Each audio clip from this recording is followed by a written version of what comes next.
I feel like there's no faster way to learn than to do a full immersion.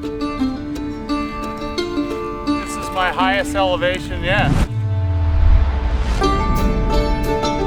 It felt like staring at like Jaws and Mavericks and Nazare all right in front of you.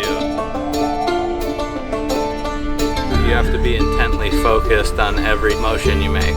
From top to bottom, everything is a no-fall zone. That's so far out of my comfort zone and what I know.